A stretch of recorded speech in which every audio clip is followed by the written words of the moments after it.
How can the Baltimore Ravens solidify their wide receiver core for Lamar Jackson? We talk about that and so much more coming up next here on Locked On Ravens.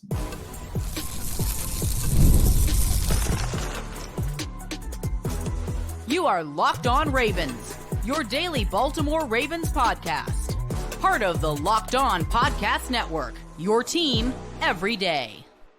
Welcome into another edition of Locked On Ravens, your daily Baltimore Ravens podcast. I'm your host, Kevin Ostreicher of Ravens Wire, here with you on the Locked On Podcast Network, your team every day. Thank you so much for being here, making Locked On Ravens a part of your day and your first listen each and every day. We're free and available on all podcasting platforms. That includes in video form on YouTube and audio form wherever you get your podcasts. So if you like to watch in video form, listen in audio form, it's the same show either way. We're 5 days a week here. So Ravens news, analysis, updates, we have it here for you. Tell a friend, tell a family member. We have them covered, and of course, you covered here on Locked On Ravens. Today's episode of Locked On Ravens is brought to you by FanDuel. Make every moment more as playoffs wind down. The sports stop sporting like we want them to, but this summer, FanDuel is hooking up all customers with a boost or bonus daily. That's right. There's something for everyone every day all summer long. Visit FanDuel.com/lockedon to get started.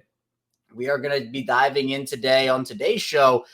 Somewhat, it's not the same conversation, but I said when we talked about on yesterday's show, moves that the Ravens must consider as the offseason continues and this training camp approaches. We talked a lot about the wide receiver position, and it got the brain going a little bit, and I wanted to dive a little bit more into that conversation. So we're going to split that up into two parts on today's show. First segment, we'll talk about the free agent wide receiver targets, which we did cover a tiny bit in yesterday's show, but I want to go on more of a deep dive with those guys.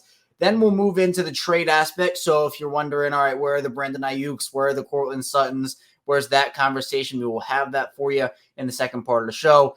And then we'll move away from that and talk about the AFC competition for the Ravens, how the division for the Ravens in the North, how the conference in general could look a little bit different this year, and really how many good teams there could be in the AFC this year. So let's get into it. Let's dive into free agent wide receiver targets for the Ravens. Now, this is a conversation we have had time and time again, but this particular conversation is a little bit different. Part of the reason is because we are actually in it now. It's the lull period between minicamp and training camp, to where last year the Ravens were very active towards the back end of the offseason. It's something we've talked about for a while here. Just this offseason just doesn't have those vibes for the Ravens. It really feels like they're a team that is going to trust their young players, but in some aspects that should work fine, right? I think that there are some areas of that. You look at that specifically on the defensive line room where you're going to have guys get more of a role. There are other positions as well. You're like, all right, that should work. But then there are other positions where you're like, yeah, it could work, but there is some risk involved with that. Now, one of those is the wide receiver position. You know, I've been very vocal about, hey, look, I'm a Rashad Bateman believer. I think he totally can take over that number 2 job and do a really good job with it, especially one. Obviously, he stays healthy. That's the biggest part, but just getting on the same page with Lamar. But that doesn't mean there isn't a risk involved of what if he does get injured again? What if it doesn't go according to plan? Where are you at that point? Well, you have Nelson Aguilar, you have Tez Walker, you have Deontay Hardy, you have Tylan Wallace. That doesn't necessarily inspire a ton of confidence if Bateman can't get it going. Aguilar's a really solid player. Played really, really well for the Ravens last season. But to have him as essentially what will be your wide receiver 2, I don't think that's who he is right now at this point in his career. I think he would work really well as the 3 in this offense. And if Bateman can be the 2, that's awesome. But there is some risk involved. I think Bateman has the stuff, has the potential to do it, but we haven't seen it on the field yet. And I'm not going to sit here and crown anybody. So this isn't even about Bateman. It's anybody, right? Any of these unproven guys, we've seen Bateman do it, but can you do it consistently? That's the same conversation with a bunch of other guys on the roster. Again, not specific to Rashad Bateman, but it's the same conversation, and it applies to everybody here, where I think a veteran would solidify things. Wouldn't guarantee anything, especially with some of the injury histories we'll talk about in just a second here.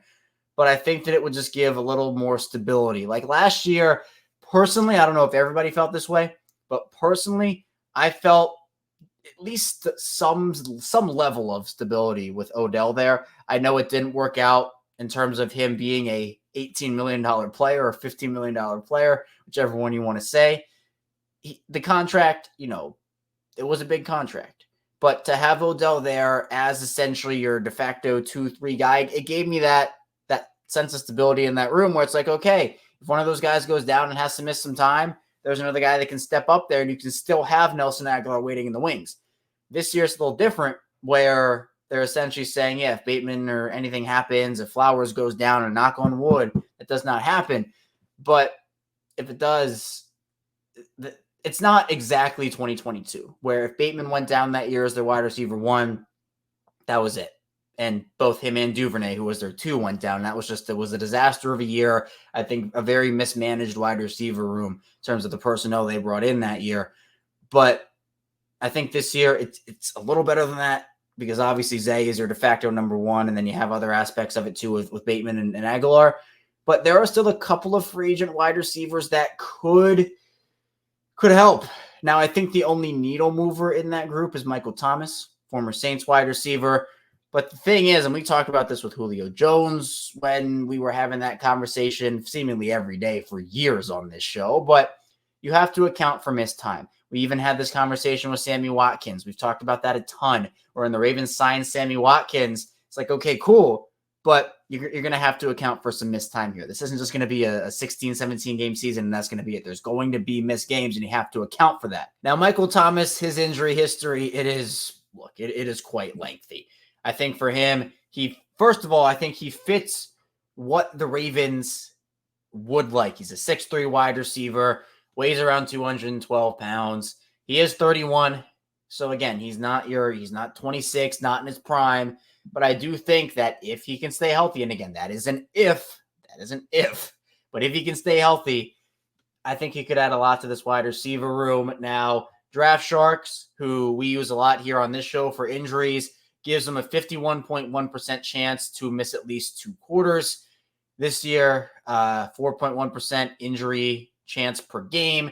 He projects to miss 2.6 games in 2024, and his durability score on a scale of 5 is a 2.4, with obviously 5 being the most durable. Now, he's had a little bit of everything. More so, it's leg stuff. So, you got groin sports, hernias, foot sprains, ankle sprains, hamstring pulls, ankle, hamstring, toe, MCL stuff in the knee. It has been his entire lower body, lower leg injuries that have done him in. And he had a stretch from about 2017 to 2020 where he was healthy, but then from 2020 on, not mentioning 2021, he's had a bunch of injuries, and that will impact a lot when it comes to the player he is now, first of all, and the wear and tear that has on his body, but also just general availability. I think Thomas is the best talent on that, or in that wide receiver group, that free agent group. I think it'd be worth at least looking, and I think that he would stabilize. But I think with that, does Michael Thomas want to come in and be the number 3 or be the, whatever you want to say, if he'll be number 2 or number 3?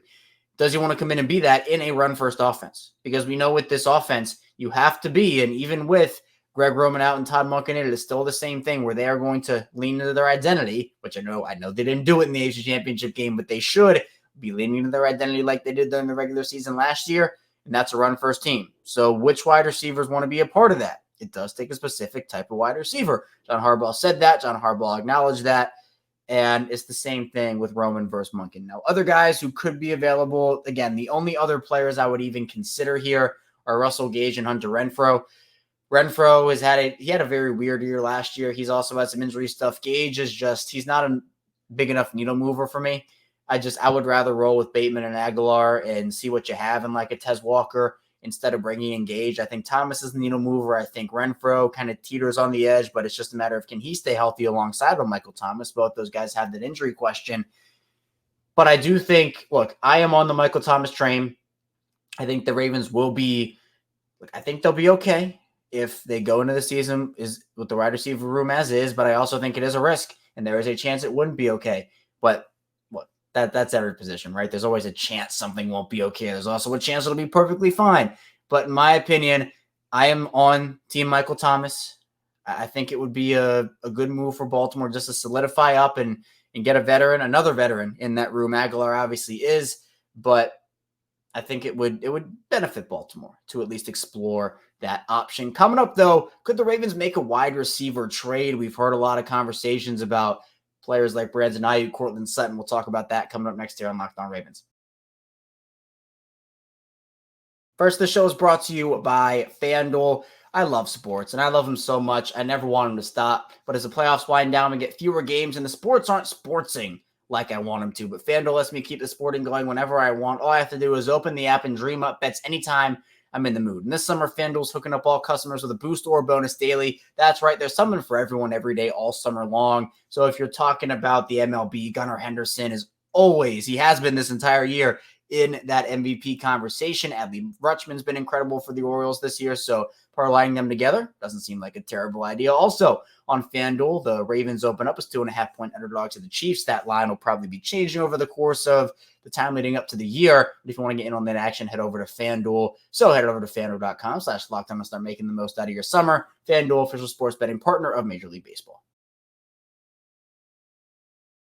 We're back for our second segment of Locked On Ravens. Kevin Oestreicher still here with you on this Tuesday, this Taco Tuesday. Really appreciate everybody for being here today and making Locked On Ravens a part of your day. Thank you for all the support here. And be sure to go support Peter Bukowski over on Locked On Sports Today. He does a great job running through the entire sports world. So, Peter, Locked On Sports Today, part of the Locked On Podcast Network, your team every day. Now, we talked about some free agent wide receiver targets that could solidify Baltimore's wide receiver room this upcoming season. What about the trade aspect of this whole thing, though? This is really interesting to me because I think that a guy like a Brandon Ayuk in this Ravens offense, it would be absolutely incredible. I would love it in so many ways. The fit, his skill set, his star power. I mean, everything about Brandon Ayuk would increase the floor, increase the ceiling. It would be the cherry on top to this offseason for the Ravens, in my opinion. It really hasn't seen them add a ton of free agent or outside talent. It's been really the draft, Derrick Henry, and that's it outside of re-signing. So Ayuk would be incredible. Now, in terms of realisticness, we have had this conversation before, but since we're on the topic, and Brandon Ayuk's been in the news a ton recently, even after we had the conversation a couple months ago, I mean, it seems like every other week there's a new storyline. I will say this. Ayuk would be amazing. I'm not betting on anything there, though. Right? If I'm heading over to FanDuel, if there are odds on Brandon Ayuk's next team, I'm not putting that money on the Ravens over on FanDuel because a couple factors. And this is with any sport, with any trade. But first of all, it depends on the team, right? What their trade history is. Are they willing to give up? What are they willing to give up in a deal? So in terms of capital, whether that is draft picks or players, obviously, need is a factor as well. If you're giving up capital, is that the position you should be giving up that capital for? On top of that, as I mentioned, it's the fit, it's the system, it's the player themselves. But then also, on top of all of that, it's what is the future outlook for this guy? Is this guy on a rookie deal, up for extension, already on a big extension? Brandon Ayuk, part of the reason why there is so much disgruntledness there over in San Francisco is because of the contract situation. Ayuk wants a deal. Ayuk wants a bag. And with the way these wide receivers getting paid, we just saw Justin Jefferson get quarterback money from the Minnesota Vikings. And rightfully so, Justin Jefferson is a better wide receiver than Brandon Ayuk.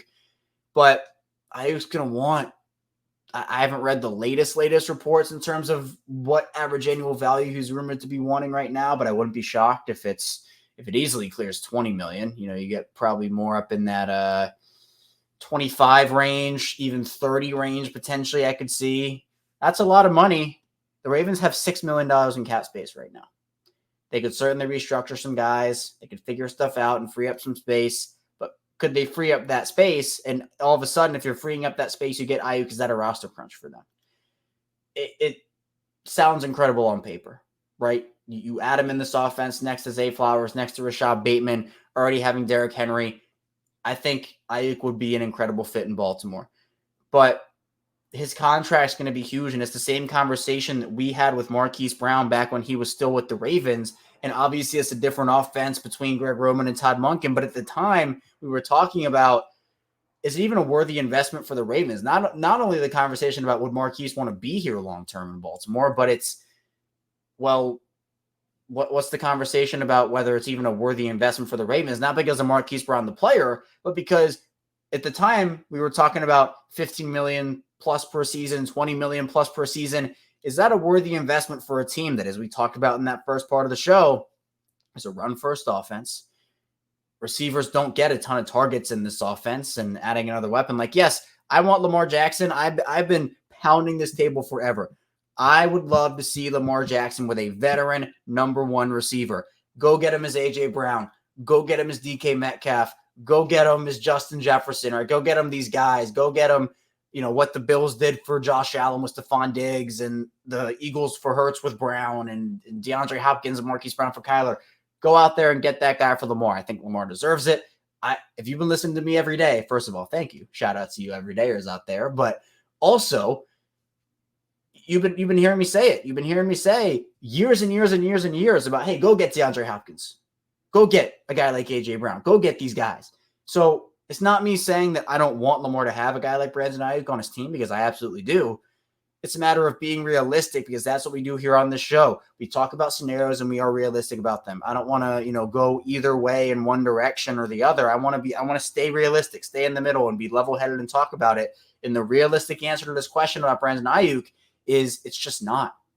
It's just not realistic with the contract. It really is the contract. And on top of that, if a team were to trade for him, would probably take at least one first-round pick and one second-round pick, if not multiple first-round picks for him.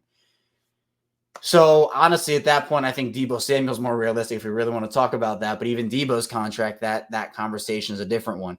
So, in my opinion, Ayuk would be awesome, but I just don't see it happening. So, what about Courtland Sutton? The issue with Courtland Sutton is that Denver doesn't want to deal him, it doesn't look like. He is the perfect encapsulation of everything, of all the things I just mentioned with Ayuk. It's a guy that is on a 2-year deal. I believe it's $14 million annually. That's a bargain in today's NFL market. It is. Gabe Davis just got $13 million. Donald Mooney just got $13 million per season. Sutton's a much better player than both those guys.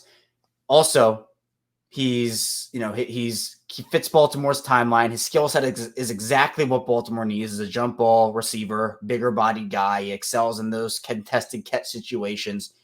And on top of all that, he wouldn't cost multiple first-round picks. If Denver were to move on, I would probably assume they would try to get like a second or a third. I assume they might settle for like a fourth and a fifth. But here's the thing, right? Again, Denver doesn't want to deal him, it doesn't look like. For Bo Nix, feels like they want a quote-unquote veteran in that room. They have Troy Franklin, who was Nix's running mate over at Oregon. But it feels like, look, if Denver doesn't want to trade him, Denver doesn't want to trade him. They moved off of Jerry Jeudy already. He's in Cleveland now in Baltimore's division. Would be great if the other Denver receiver could come on over to the AFC North too. But it feels like if Baltimore were to make a trade, it's probably as training camp happens, because I feel like they want to see what they have first. And I think it's an evaluation period where we've talked about takeaways from OTAs and takeaways from minicamp. Sure, there are things to take away, and we've talked about that. You don't take away nothing, but I don't think it's fair to take away everything until the pads come on, whether it's in training camp, preseason, or obviously the games that count during the regular season. So to me, I feel like if a wide receiver trade were to happen, it wouldn't be for one of Ayuk and Sutton. I think it might be, and we can talk about targets a little bit later in terms of who could maybe fit that as teams begin to maybe put some guys on the market potentially, but we'll see. Just doesn't feel like a wide receiver trade, a big one at least, is in the cards for the Ravens. It feels like, if anything, it would be for a mid-round or late-round pick. There are going to be teams, as the training camp season winds on and as preseason winds on, they're going to feel like, oh, there's an abundance of wide receivers on this roster. We got to move off of somebody. And if that's what they're saying to themselves, if the Ravens feel like they have to go get somebody, they will probably have options, but it's about how do they feel about Tylan Wallace. Honestly, it comes down to that for me. If they keep 6 wideouts, Wallace is the guy on their roster that is in that 6th wide receiver spot. But then what about Malik Cunningham, who apparently has looked really good so far? What about some of these undrafted guys who have looked really good? Does Baltimore trust those guys enough, plus the other young guys on their roster? Or do they want to make one more addition?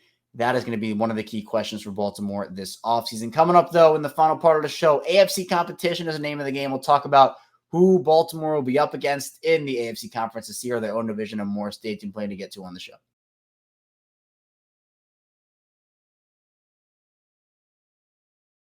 We're back, our final segment of Locked On Ravens. Kevin Oestreicher still here with you on this Tuesday. Again, really appreciate everybody for being here today, making us a part of your day. Be sure to subscribe and follow along video form and audio form. Just hit 7,000 subscribers here over on Locked On Ravens on YouTube. Really appreciate that. Be sure to be on our journey for 8K. So if you're an everydayer, again, thank you so much for tuning in. If you're new to the channel, welcome in. Hopefully you're enjoying the content. Be sure to hit that like and subscribe button on both video form or audio form, wherever you're listening or watching. And also, if you're somewhere in the middle, welcome back to the channel. Let's talk about the AFC competition for the Ravens. This conference is brutal, super talented, a lot of potential playoff teams. I mean, it's all over the place that, we could be looking at a completely different conference compared to what we looked at last season. Now, we know the name of the game last year was a ton of quarterback injuries. Guys going down left and right, obviously multiple in the division, right? Joe Burrow, Deshaun Watson, and it just, just kept going on for a lot of teams in the AFC last year. This is where that conversation starts, is with the division, because Burrow coming back, Watson coming back. I mean, last year was what, is Jake Browning really going to lead the Bengals on that Cinderella run? Obviously, Joe Flacco was a Cinderella story last season and arguably played better than Deshaun Watson has in Cleveland. It's just a side note there. But teams getting their quarterbacks back, it's always huge. Obviously, the Colts with Anthony Richardson, and that list goes on and on and on. But now you have a lot of other talented teams. I mean, even like the Jets with Aaron Rodgers, he's coming back, and they've added some wide receiver help there. But in this division, I think Baltimore still should be considered the favorites, right? They went 13-4 last season. I don't really count that last Pittsburgh game, but of course, counts on the record sheet. So we have to say 13-4.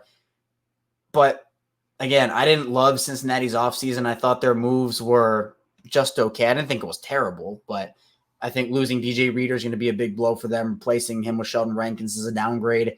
Joe Mixon versus Zach Moss. I think Moss is a better scheme fit, as I've talked about. I think I talked about it last week a little bit, but I think Mixon is the overall better player. So it's a little bit of a toss-up, but Zach Moss is a lot better in pass protection, which should help.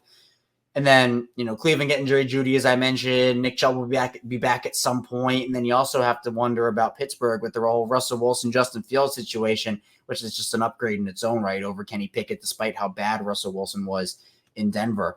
But it goes beyond that because, yes, you win the division. You don't have to worry about all this, right? It's just win the division, you get a top 4 seed, and that's that. But if you're talking wild card, again, I don't think that's what Baltimore's position is going to be at this point in the offseason. Maybe we'll get to December, January, and that's where they are. But if we're talking about wild card, first of all, you have to deal with the other teams in your division, right? Because 3 teams made it last season.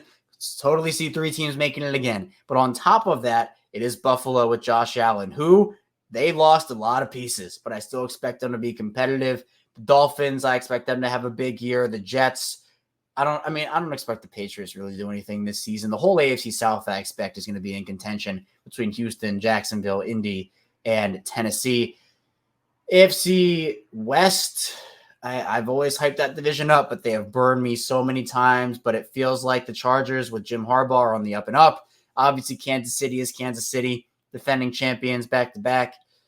I don't expect Las Vegas to do anything this year, and I don't expect Denver. So out of the 16 teams in the AFC, I don't expect 3 of them to be in contention for the playoffs. 3 of them. The other 13 teams, I think, are playoff contenders. Now, some much more than others. Others aren't Super Bowl contenders and are more just, okay, can they sneak into the playoffs here?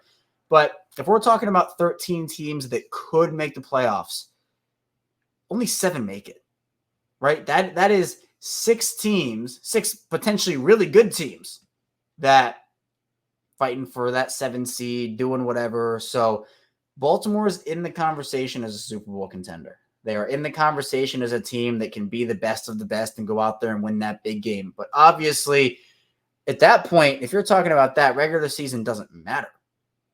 It doesn't.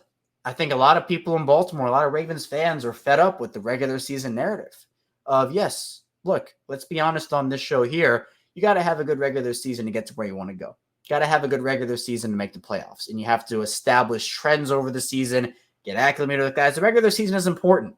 But it does not mean anything in the grand scheme of things if you cannot get the job done, which is exactly, you want a perfect example of that? It was literally last season. Literally happened right before our eyes last year, where they were one of the more dominant teams in the regular season we have seen, particularly on defense. Obviously, the offense had a bit more inconsistency, but they were still putting up points and blowing out teams too. It was an all-around incredible season for the Ravens in the regular season. And they were the best team by far in the regular season. There was no debate about that. They get to the playoffs, and what do we remember about the season now? The disappointing exit, the total collapse, the failure to execute, and the coaching malpractice. That's all we remember. Because you talk about AFC competition, you got a lot of competition for a playoff spot. But let's face it, if the Ravens don't make the playoffs next year or this upcoming season, and they're somewhat healthy and have Lamar, and it's just a disappointing down year, we're going to have some real conversations. Because if you're an everydayer, you know how big I am on the ladder of growth, the ladder of getting to where you want to go. Baltimore's been on that path. They made the AFC Championship last year for the first time since 2012, 2013. Yeah, it was terrible how they lost, but that at least signaled growth because they hadn't made it in 10 seasons. If you don't even make the playoffs, if you're a wild card exit next year, divisional even, like that, doesn't cut it. Like the Ravens have such high expectations where, yeah, for a team that is up and coming and young and trying to figure things out, it's a couple years. The Ravens, Lamar's in his prime right now. For every year that you waste on Lamar's prime, it's a year that your Super Bowl window gets less and less. And it's unfortunate because, look, it seems like Baltimore always is able to build up a stable organization and have guys who come in there and they're always in contention for at least the playoffs. But we're talking about Lamar's tenure here. And, of course, it's not just on one particular guy, one particular coach or whatever. Everybody plays a factor. But regular season's important. Doesn't matter at all in the grand scheme of things. Get to the playoffs, and that's what matters. Your competition, if we talk about who's their competition in the AFC, it's whoever they play in the playoffs, right? Got to beat the teams in the regular season, but in my opinion, it doesn't mean anything. Like that week 1 game against Kansas City, huge game, right? Huge game. But playoff game against the Chiefs means a lot more if they get there and they get the opportunity. No one's going to care what happened in week 1 if we get there. It's going to be all about whoever wins that game, whoever loses that game. That's going to be the narrative. So AFC is going to be an absolute, just incredible division, fights all around. But at the end of the day, you got to take care of your business at the regular season and also take care of it in the playoffs if you're the Ravens. That's all I have here today, though, on Locked On Ravens. Thank you so much for tuning in. Be sure to subscribe, follow along, video form and audio form for 5 days a week of daily Ravens coverage, plus more bonus content, live shows, and a lot more. We got a lot brewing here over on Locked On Ravens. Coming up tomorrow, more Ravens content here. Stay tuned for that. I'll see you right back here tomorrow on Locked On Ravens.